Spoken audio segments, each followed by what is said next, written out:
Assalamu alaikum, dear students. Today we have a last poem of our first year syllabus. It is I Had Reached Your Doorsteps, written by Ghulam Ali Allana. We may say commonly G. Allana. First of all, I will explain the biography of this poet because this is one of the Pakistani poets we study in English literature. Mostly we study Western poets, but this time we have a Pakistani poet. He was born in 1906 and died in 1985. He was born in Karachi, Pakistan. He remained mayor of Karachi. Now here I define the word mayor. We may call it a mayor is the head of the city or elected by government. In 1956, he was elected as president of the International Organization of Employers, Brussels. And in 1962, he elected vice president of the Economic Committee of the General Assembly of the UNO.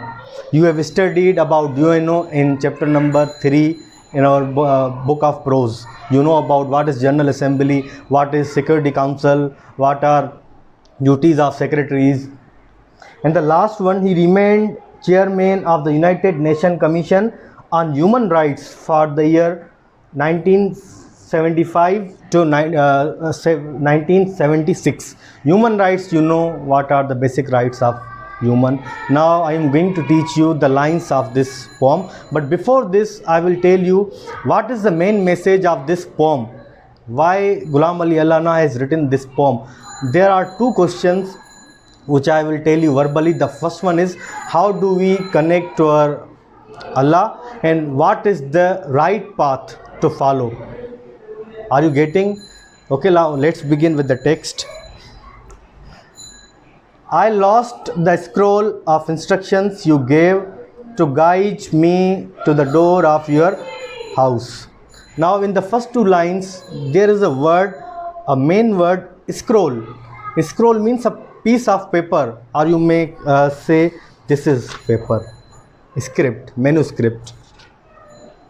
Poet says, I lost that paper which you have given me to follow or to reach your doorstep. आपने जो मुझे paper दिया था, आपने जो मुझे script दी थी, वो मुझसे खो गई है या वो मुझसे गुम हो गई है, जो कि आप तक पहुंचने का रास्ता उसमें बयान किया गया था. I sat in distress on life's crossroads and asked the wayfarers and the caravans. Wayfarers हम कहते हैं people who are wandering here and there on foot, sometimes without any purpose or sometimes with purpose. And caravans means a crowd, or you may call it group of people. Now he got confused, he was in trouble. Now what should he do? He has lost his script, or you may call it chart, to follow the destination towards Allah. अब ये क्या करे, परेशान है.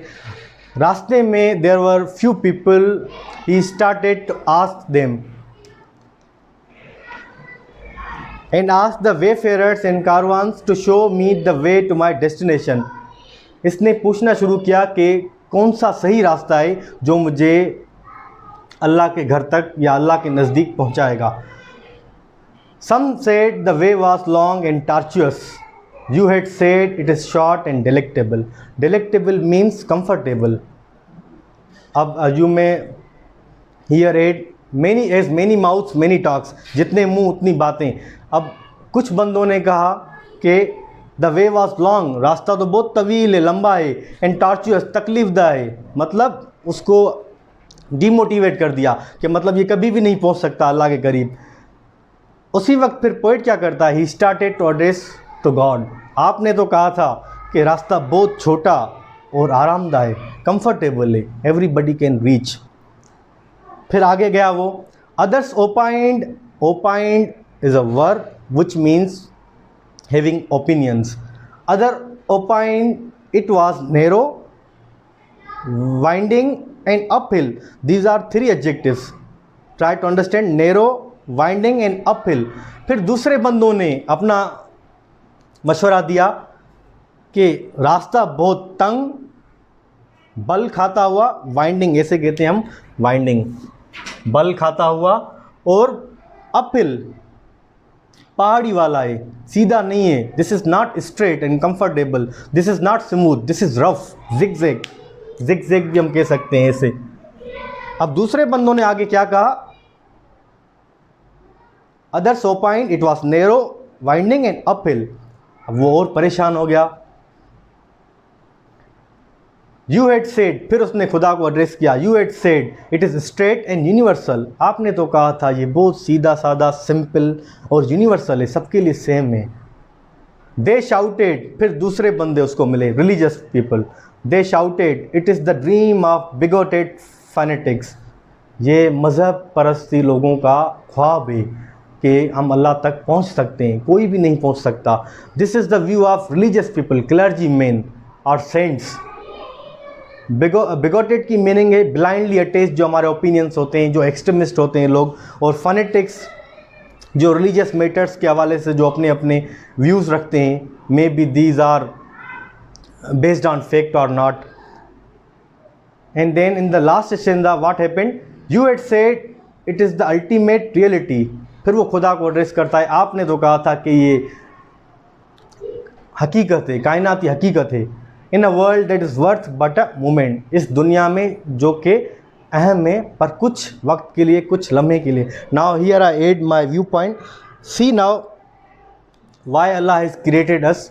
ठीक है, why Allah has set a birth and a death, because he wants to assess, he wants to check us whether we are doing bad deeds, whether we are doing good deeds.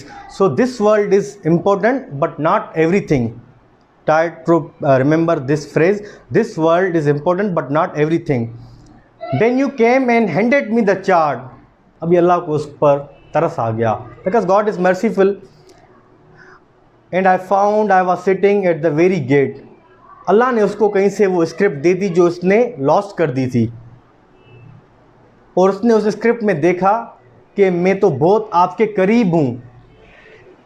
Not knowing, मुझे तो पता ही नहीं था. I had reached your door steps, कि मैं आपके दरवाजे तक पहुँच गया हूँ. Now simply what is the message of this poem dear students? Allah has given us holy Quran. Each and everything is described there. Now what we are doing, we are not reading, we are not understanding what it says. If we have any kind of problem, we start to ask people. हम लोगों से पूछते हैं. Even people don't know the ABC of those problems, they start giving advices on those topics. लोग क्या करते हैं, advices देना शुरू कर देते हैं, हालांकि उनको कुछ पता ही नहीं है. Why we are doing such things? We are educated, we must recite Holy Quran. I have a question. कौन सा वक्त होता है जिस वक्त हम अल्लाह के सबसे ज़्यादा करीब होते हैं? Simply you will say when we are praying, when we do worship. जब भी हम इबादत करते हैं हमारा ताल्लुक़ अल्लाह ताला से बहुत करीब जुड़ जाता है और अल्लाह के हम बहुत नज़दीक होते हैं. जब हर चीज़ अल्लाह ने बयान कर दी है होली कुरान में, then why we are asking, keep asking people what is the right thing, what is the wrong thing. और लोगों का काम में गुमराह करना. People start distracting us. यहाँ पे दो वर्ड्स यूज़ हुए थे. Number 1 scroll, I am going to right,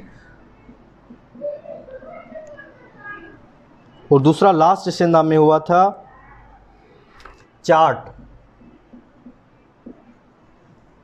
ये चार्ट बेटा सिंबलाइज करता है होली कुरान को. This word symbolises holy Quran. Allah has given us holy Quran ना, it is for our guidance.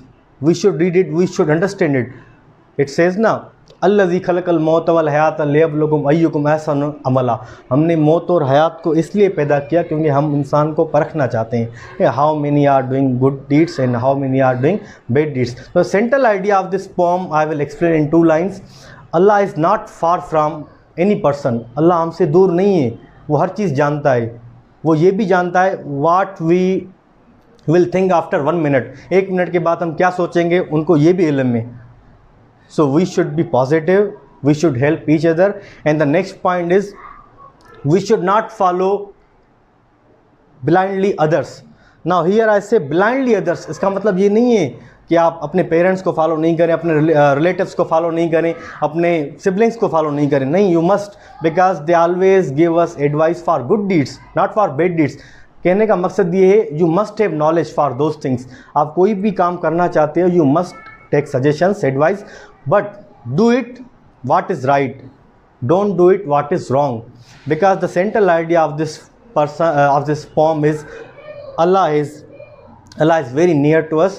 He is watching us, observing us, and if we want any help, any kind of help, we should read Holy Quran. That's all. Here I end my lecture. I hope you will like it, and if you have any kind of difficulty about your first year syllabus, then you may ask or you may leave a comment box. Allah Hafiz.